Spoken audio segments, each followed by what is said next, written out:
What's up, everybody? It's the Quarter Guy, and it's been quite a week for announcements. Well, more likely the past few days, but yeah. Also with the Mario Tennis Aces demo. Or otherwise, or as I like to call it, Mario Tennis the fighting game. Seriously, it's got so many fighting game elements like meter, health, frame data, KOs. It's a friggin' fighting game, disguised as a tennis game. But anyway, as I was gonna say, there were plenty of announcements this week. First off is, we've got the second trailer for Mega Man 11 out, and it reveals quite a few tidbits about the game, specifically in regards to the story and the game's mechanics. So basically, Wily's latest plot for world domination revolves around something he researched while in his youth. Something called the double gear system, which can allow a robot to surpass its normal limits, but at great risk to the robot using it.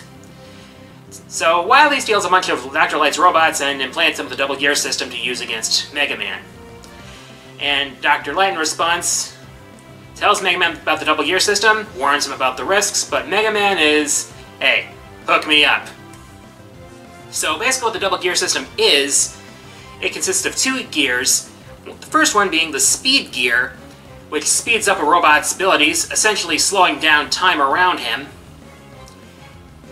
And there's the power gear, which turbocharges the Mega Buster while it's being used, and that includes special weapons too.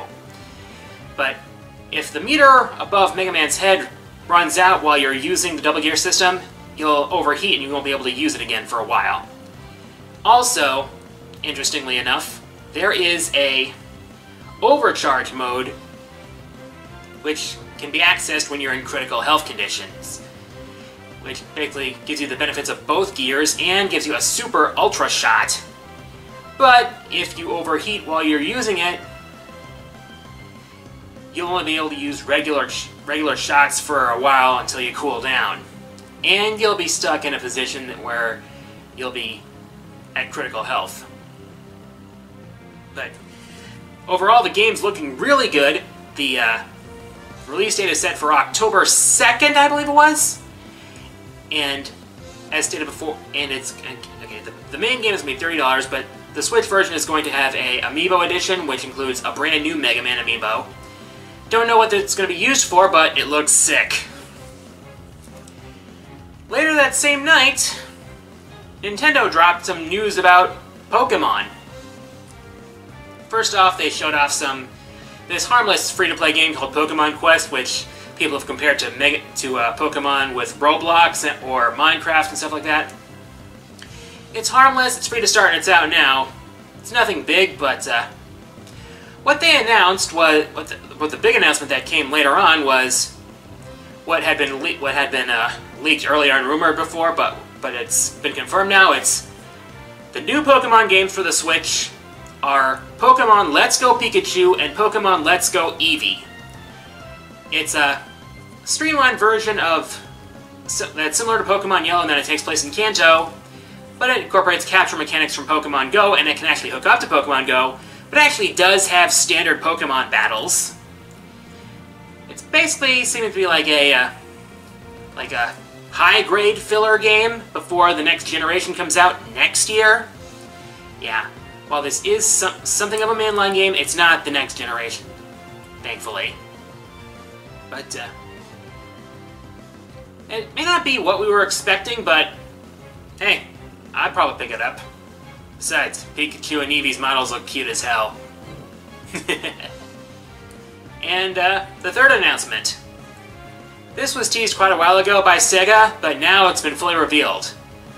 It's the next Sonic spin-off, Team Sonic Racing. We don't have, we don't have any actual gameplay of it so far. All we have is a teaser, but it's being developed by Sumo Digital, the people behind the Sonic and Sega All-Stars Racing games. So that's definitely a good sign right there, because I enjoyed All-Stars Racing Transformed. So that's coming out soon. And I'm looking forward to that. So, update. I've begun scripting with my collab partner, Ragnilla, for Top 10 Worst Monster Hunter Monsters. So, hopefully that'll get out this month. But, working with someone else is, you have to coordinate with their schedule as well. So it's trickier that way. Extra Life update. I have actually reached my $1,000 goal already, and it's not even halfway through the year, so a huge thank you to everyone who donated to my Extra Life campaign, and for those of you who still might be willing to donate to my Extra Life campaign, hey, I'm not trying to stop at $1,000. Links in the description below. So, anyways, my question of the week. What are your thoughts on Pokemon Let's Go Pikachu and Eevee? As always, leave your answers in the comments. Favorite answers will be featured in the next episode. Here are last week's winners.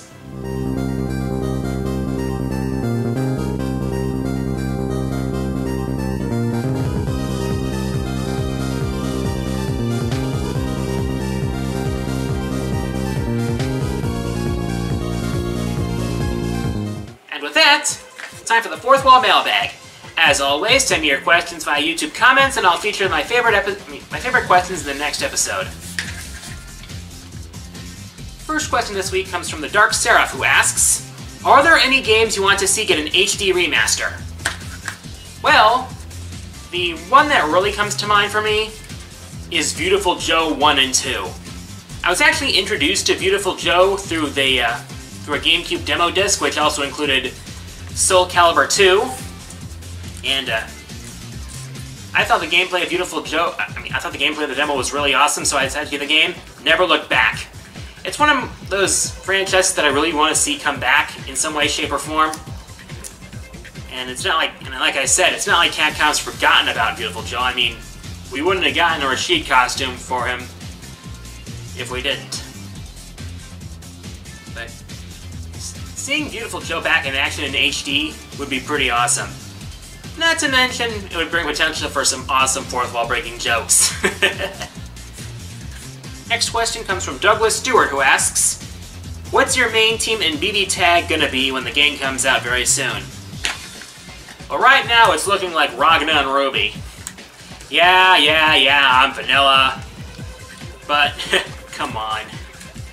You gotta admit that it's really cute like that.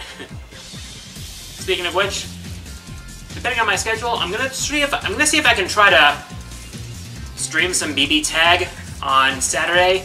Online play, of course. So, look forward to that.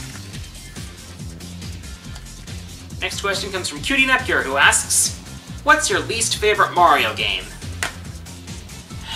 Well, at the Midwest Gaming Classic, one of the things they have is a museum of video game consoles throughout the years, and unfortunately that includes the Philips CDI. Out of morbid curiosity, I actually tried it out while Hotel Mario was on there, and I regret it. Yeah, it not good. It not good at all. Just not. All it's good for is meme fodder. And lots of spaghetti. Last question this week comes from Silent Protagonist, who asks, what mini console that doesn't exist yet do you want the most? Give me a Sega Saturn Mini that isn't developed by AtGames.